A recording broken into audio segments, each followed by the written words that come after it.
Okay, as we are now back in public session, our next item is a meeting with Mr. Eoin Costello, CEO of Startup Ireland, to discuss Startup Ireland's action plan for job creation and innovation. So I'd like to welcome Mr. Eoin Costello, Chief Executive Officer, Sean Blanchfield, Fionnuala Healy, Jean Murphy and Carla Hearn from Startup Ireland to the meeting to discuss Startup Ireland's action plan for job creation and innovation. I know we have some other members down in the gallery there as well. So before we hear the presentation, as some of you might be familiar, in accordance with procedure, I'm required to read out the following. It sounds scary, but it's just to cover everybody's backs. By virtue of Section 1721 of the Defamation Act 2009, witnesses are protected by absolute privilege in respect of their evidence to this committee.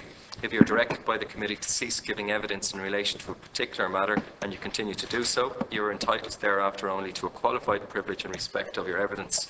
You are directed that only evidence connected with the subject matter of these proceedings is to be given, and you are asked to respect the parliamentary practice to the effect that, where possible, you should not criticise nor make charges against any persons or entity by name or in such a way as to make him, her or it identifiable. Members are also reminded of the long-standing parliamentary practice to the effect that members should not comment on, criticise or make charges against a person outside the Houses or an official either by name or in such a way as to make him or her identifiable. So, I'd now like to ask Mr. Costello to make his presentation to the committee, and we'll have some brief discussion and questions afterwards. Thanks very much. Thank you, Chairman, and thank you, Deputies and Senators, for giving us the time today to address you on this opportunity. I'm joined by Fionnuala Healy, as you outlined, who's a CTO with a startup, Gotcha Ninjas, and a formerly senior software engineer with Ericsson's. I'm joined by successful tech entrepreneur Sean Blanchfield, who's currently scaling up his latest venture, Pagefair, having raised a round of investment recently, so he's very familiar with the scaling challenges that face startups. I'm also joined by Jean Murphy, one of the most committed startup community activists I've ever met, spends a huge amount of time mentoring, invigorating the startup community in Dublin. And then Carla Hearn, who's a long-time supporter of the startup community. He leads Dublin's largest corporate accelerator, Oireachtas, and has many Irish successes to his credit. So our presentation today, what we'd like to talk to the committee about is the challenges that Dublin faces in its goal of being a global tech startup hub. The momentum and success that Startup Ireland has achieved to date. We're a group of volunteers, very much a grassroots movement, and we're very much committed to making a success of this. And then the vision we have for Dublin as a global tech startup hub by the year 2020. So the members of the committee will remember that Sean O'Sullivan chaired the Entrepreneurship Forum report, and I actually was in the public gallery for his presentation that day. And we would see ourselves as very much carrying on the good work of the recommendations. It contains 69 recommendations. And for the purpose of today, we will focus in on the vibrant hotspots of activities featured in that report, because really that's where the density of networks creates successful startup communities, and that's the cities. So our goal is to make Dublin a global tech startup hub by the year 2020. And you might ask yourself, well, why is that our goal? The jobs are the first point. 2,800 jobs at a minimum could be achieved in that time period. The contribution to the Dublin economy in excess of 200 million. And then the goal is to be an international centre for innovation. These figures are based on the Activating Dublin report. The real importance of startups as creators of jobs is underpinned by the current action plan for jobs, which found that 2/3 of all new jobs are created by startup businesses. And this is a common factor around the world in all advanced economies. The role of the startups in creating innovation is so important and recognised by the big multinationals that they're investing increasing amounts in startups through their corporate venturing arms. And so much so that a lot of the big corporates now will not only invest directly in startups, but they'll run accelerator programs for startups. So for the benefit of the community, an accelerator program typically will offer an amount of seed capital between 20 and 40,000 euros or dollars. They have a competitive process to get on the program, so typically you'll have hundreds of applicants for 10 to 20 places. It'll be a 3-month program, and if it's a corporate accelerator, there'll often be facilitated introductions made to divisions within that business, so it makes getting that first big corporate sale much easier. And then for other accelerators, they will carry out a very similar process. So what's the challenge for Dublin? What's the issue that we're facing? So our capital does not appear in any of the key tech startup ecosystem rankings at the moment. And the challenge here is possibly an element of perception, because we are doing quite well in a lot of metrics, but we're just not figuring in a lot of the research reports. So the Startup Genome ranking in 2012 didn't feature Dublin. The Startup Ecosystem report, which looked at 35 cities around the world, didn't feature Dublin. And then the most active cities, compiled by TechCrunch, doesn't feature Dublin at all. So, you know, for anyone out there who said the biggest challenge facing Dublin at the moment is the Kilkenny hurling team, I'd like to put it differently. Dublin has a lot of challenges facing it when you look at our goal of being a tech startup hub. And if anyone thinks Dublin has it easy, I'd ask you to bear in mind this list the next time somebody says Dublin gets all the good stuff. In Dublin at the moment, the R&D corporate venturing activities of the corporates are not located here. So if you compare it with Tel Aviv in Israel, Hello Chairman, 40% of the highly qualified staff work in the R&D centres of the big multinationals, the Googles and the Microsofts. And a result of the fact that the large multinationals don't have their corporate venturing and R&D activities on the ground, there isn't sufficient engagement with the startup community on a meaningful basis here. Another challenge facing Dublin is there's a lack of a cohesive one story for Dublin. So if you look at Silicon Valley, it's clearly internationally known as the epicenter for tech ventures, where you can get the whole pathway through to scaling your high-tech opportunity successfully in one place. London is the hub for incubating financial technology ventures. Tel Aviv is internationally renowned as a hub for mobile, water and life sciences innovation. Another challenge facing Dublin, if we want to be a tech hub, a global tech hub, is the skills shortage. 75% of ICT companies currently are looking for workers, with an estimate of 4,000 vacancies. Another challenge facing Dublin is the lack of female entrepreneurs engaged in our tech startups.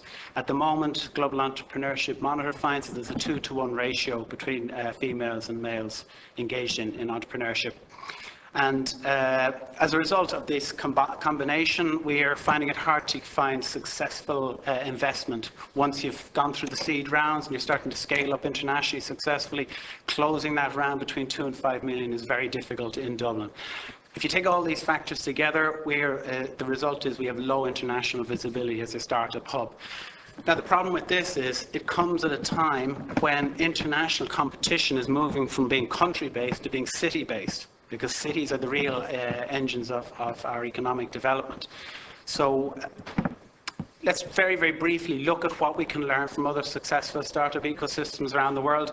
So if you look at that group there, it's a lot of American cities which have a massive captive population, or a lot of like London or Paris, which have very large domestic populations.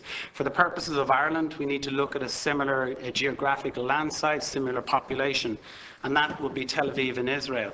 So I did an interview with an incubation center manager in Israel about 2 weeks ago.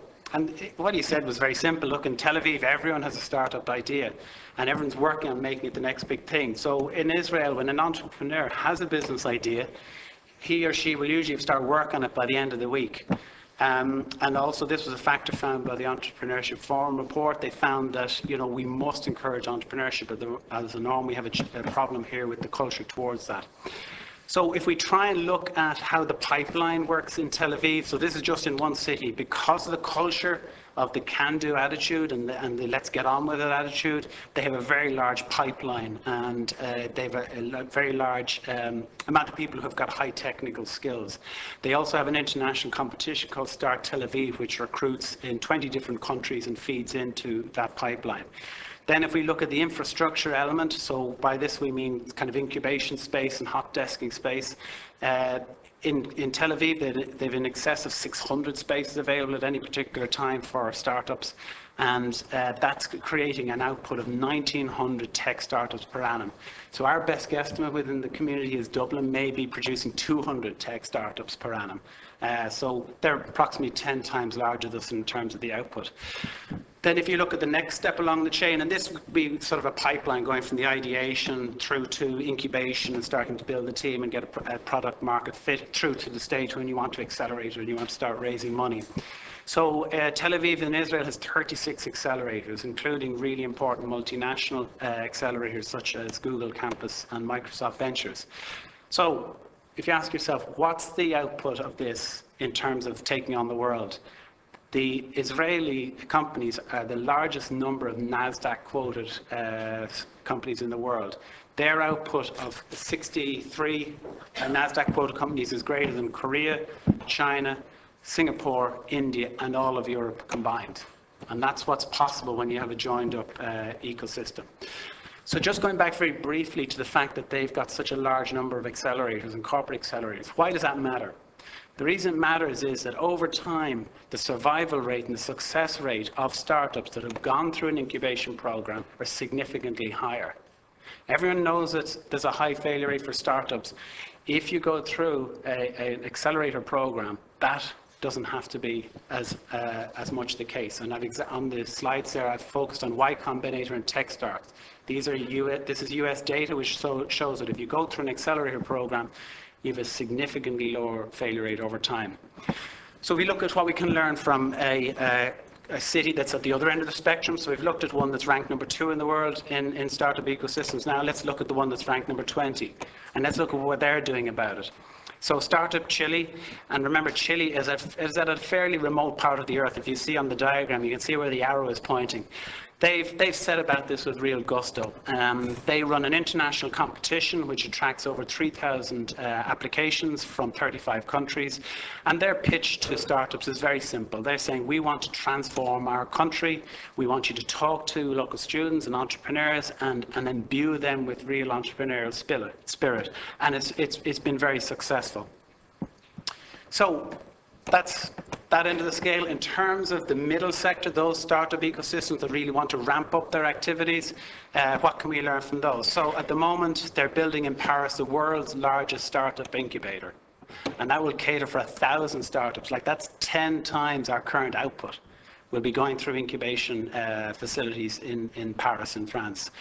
And Mexico, who wants to break into this space and is gradually, it's currently not in the top 20, but it's doing a lot about it. It's currently Startup Mexico has built a 35,000 square foot integrated facility. And that's the really important thing, where you have the entrepreneurs, the lawyers, the financial service providers, the VCs, all in the one space, creating a very dense network of connections.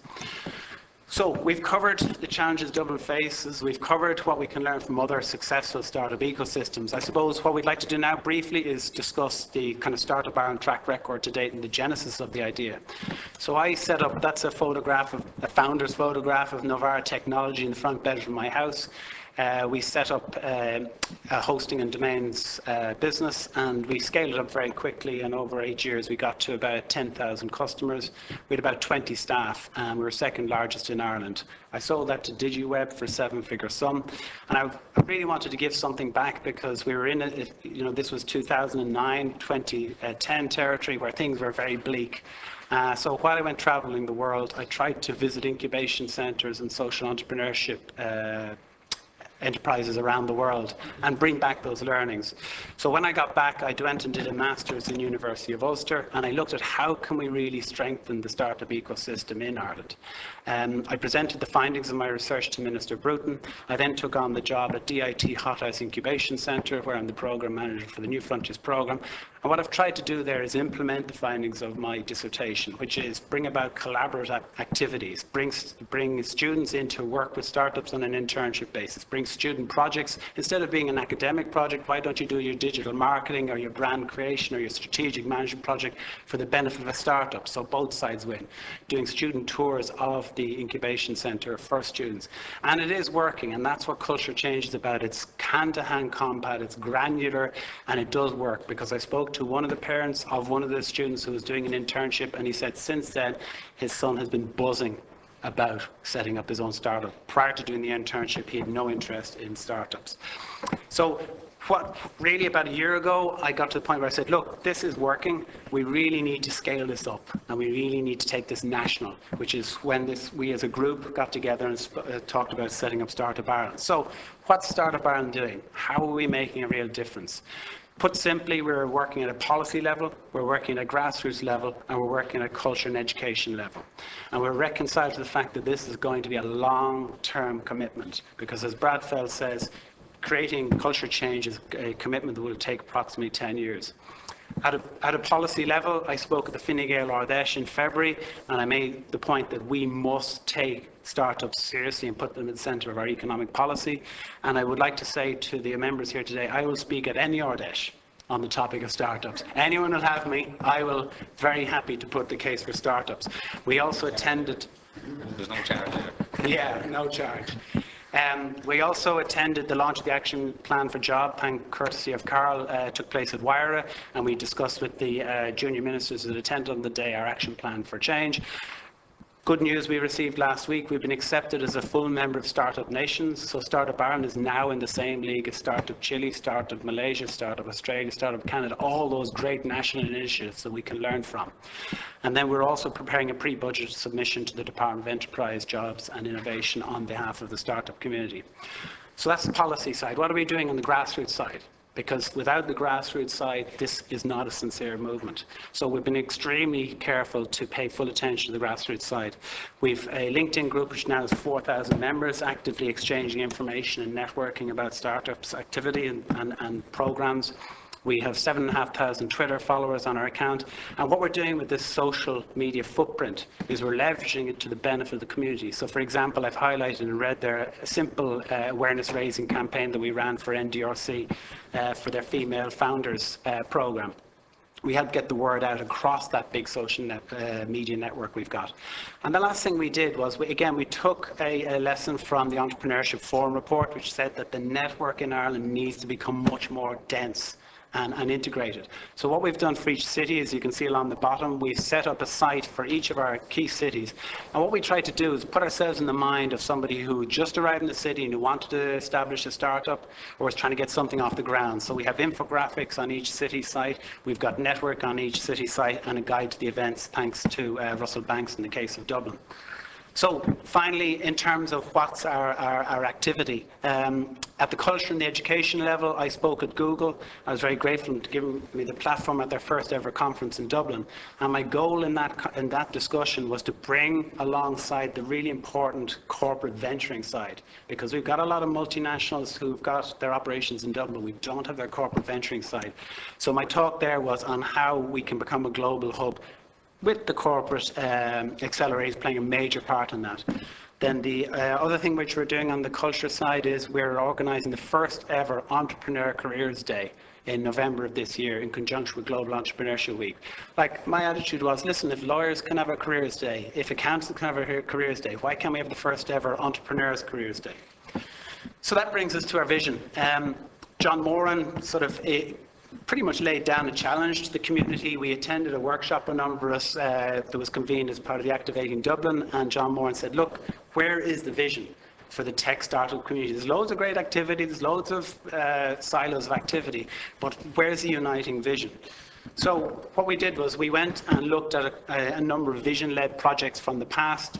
So we looked at, say, the IFSC, and the IFSC, let's remember, was just a derelict site back in the 80s and an idea.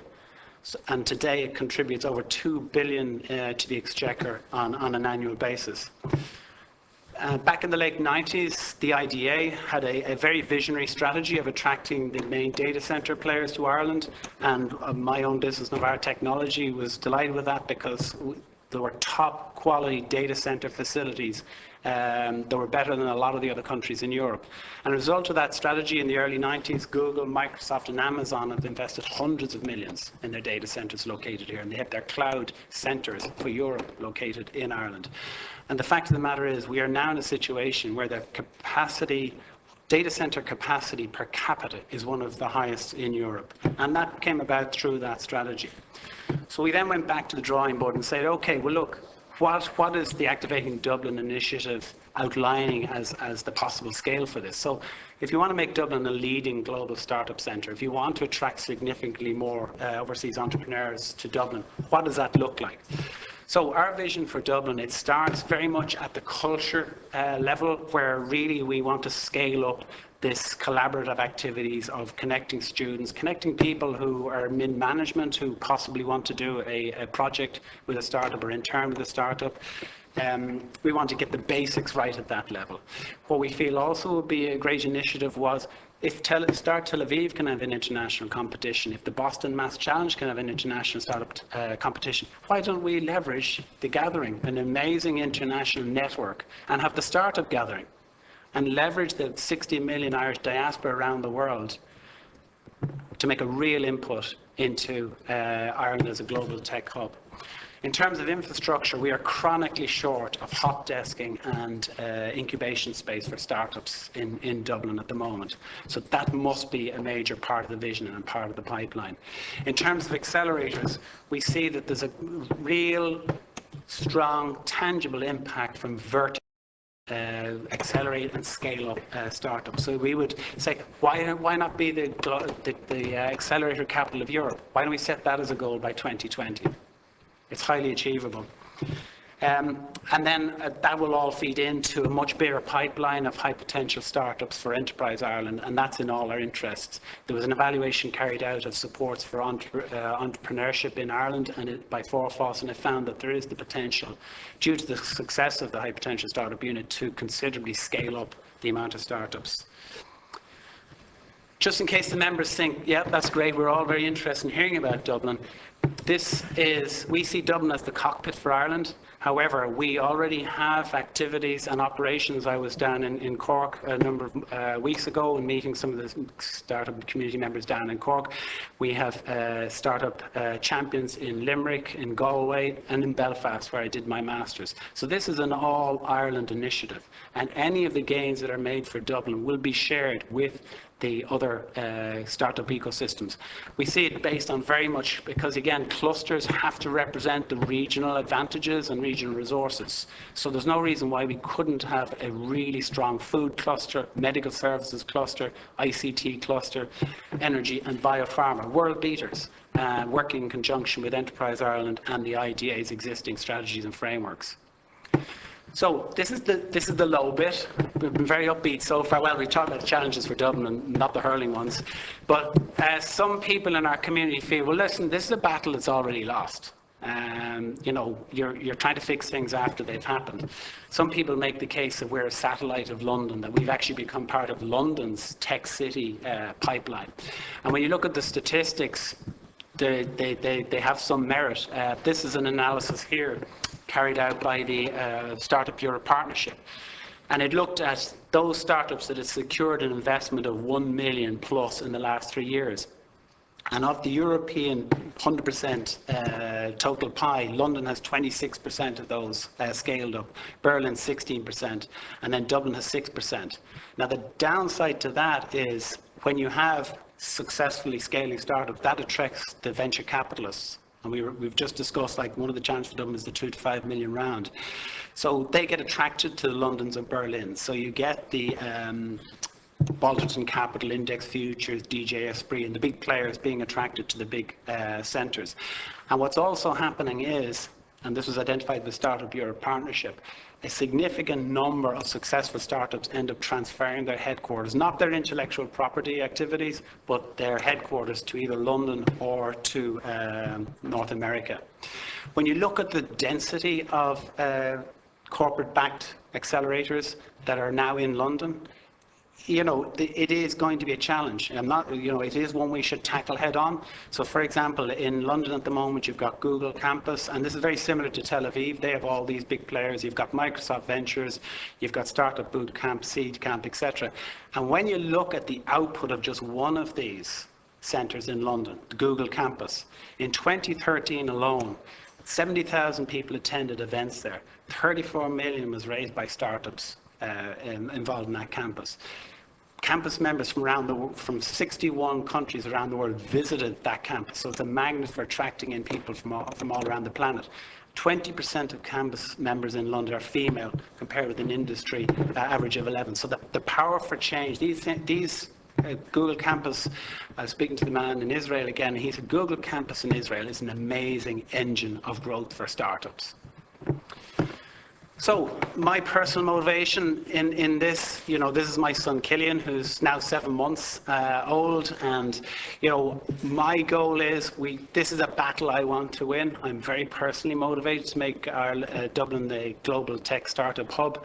By the time Killian goes to sit down with his careers guidance teacher, I want a career in entrepreneurship to be the #1 career choice, not the legal or the accountancy, which are great professions. But again, if we're going to bring the next generation of growth through, we need to encourage startup activity.